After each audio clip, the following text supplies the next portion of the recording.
Welcome back to Inside Politics. Today we're talking to the author of Agony and Eloquence, who's about Thomas Jefferson and John Adams, two of our early presidents. Daniel Mallock's his name. We're talking about the current race in terms of the context of other presidential elections. Dan, we appreciate you coming in today. I want to talk a little bit about, we talked earlier in the first block about how contested and contentious the 1800 election was when Thomas Jefferson defeated John Adams, the first time we had a sitting president defeated. And when he came into office in 1801, the country was quite divided, and he spoke about it and tried to reunite the country from the very day he made his inaugural address. Talk about that. Right. I think it's important to note that Jefferson, at least verbally to Adams, didn't consider the race a personal issue. Adams did. Yeah, Adams knew that Jefferson had undermined his presidency.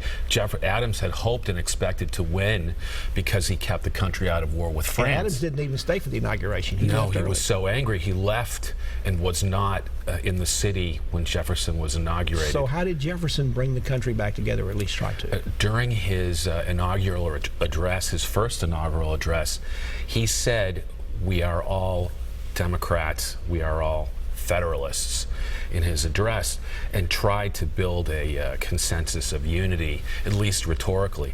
I think the winner of this race really has to do that as well in his or her speech and actions, and build a culture of reconciliation and forgiveness, which I think we really need. Another comparison I want to ask you about, it seems to me another president that faced its great challenges with people having grave doubts about the future of the country would have been Franklin Roosevelt when he took office in 1933. In his inaugural address, when he said the only thing we have to fear is fear itself, our issues over a lot of these things about the divisions in the country are not all economic. The fears are not all economic, but they are major, and the next president's going to have to speak to those. Is that right? I agree with you, Pat.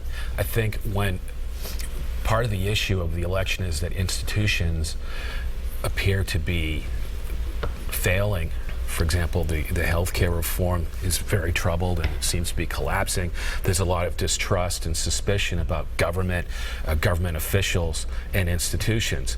We know that Donald Trump has said, look, jobs, I'm going to build jobs and bring industry back and put everyone to work and address the issues of the Hispanic community and the African-American community and bring jobs to them. Well, FDR created the Works Progress Administration, WPA, to bring people back to work under government auspices. Maybe we need a similar program now to the inner cities or rural areas and get people working on infrastructure projects. Now, there's a lot of talk out there that you hear to some degree from both sides. I think on the Democratic side, you hear if Trump wins, we're all going to move to Costa Rica. On the Republican, Canada. From Trump, you hear a lot, well, there might be, you talked about secession, the word revolution has also been used.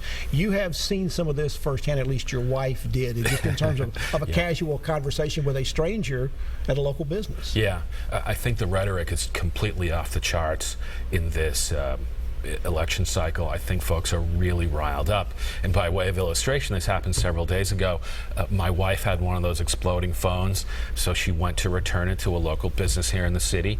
And there were several other people who were doing the same thing, and there was a significant wait. So folks in Nashville, being very friendly for the most part, got to chatting, and after an hour of friendly discussion, the topic turned to the issue of the moment, whereupon this very articulate, erudite man said, there is only one candidate in this election. My wife said, yes, I agree. Whereupon he then leaned in and said, apparently seriously, anyone who votes for Trump should be killed. So my wife was completely taken aback, almost speechless by this outrageous, violent rhetoric from this person. And then he kind of tried to back off a little bit and kind of remembered himself, I'm sure, and said, you know, it's good that you're going to vote. Everyone should exercise their right to participate in the electoral process, whereupon my wife says, I agree with you, everyone but you. And order was restored. Order was restored. Getting back to Thomas Jefferson, he did have some comments, though, every so often, that he thought a little revolution, and did he mean actual revolution was a good thing from time to time? Yes, he did. For example, when Shays' rebellion occurred in New England, he was in France. Adams and Abigail Adams were horrified and appalled and considered it a threat to the Constitution. Jefferson then in Paris wrote, this is fantastic, this should be celebrated, this should happen every 20 years kind of thing. A little bit of revolution is healthy for the life of the democracy. I think that's what's going on now, a political revolution that we're having with Mr. Trump. He didn't exclude the idea of having an actual physical rebellion and taking up arms. Oh no, he was it. very clear about it, that if the government becomes a tyranny, it's the right of the people to overthrow it. You are concerned in this particular situation that we're not only having a contention about an election, we're having a contention about the very ideals and principles that we've all united about this country. You're concerned that we're right down to the core principles and maybe we're not all on the same page as much as we used to be. I think you're right. As disturbing as you just laid that out, I think you're right. There's so much on the table. I think this Mr. Trump candidacy is a revolutionary moment in American politics. It's how deep do we go with government involvement? How deep do we go with globalism and internationalism? And when does the time come when the focus of the government is not global, but local? And I think that's one of the reasons why Mr. Trump's message really resonates with so many people. John Adams had a similar concern, a little bit more about the election process. He was concerned perhaps that if we had elections too often, that perhaps it would encourage more of this disagreement and contention and perhaps even on into revolution, or at least close to that because of that.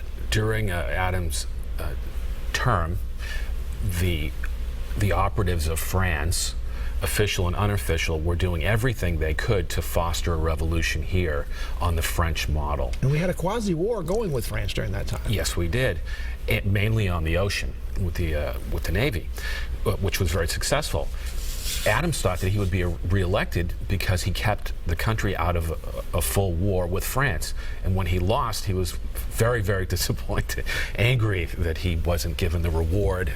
He thought that was his greatest accomplishment of his political career, keeping the country out of war. Let's take a break. We're talking to Dan Mallock. He's a local presidential historian, particularly about Thomas Jefferson and John Adams. Back to continue our conversation on how that relates to the current presidential campaign after these messages.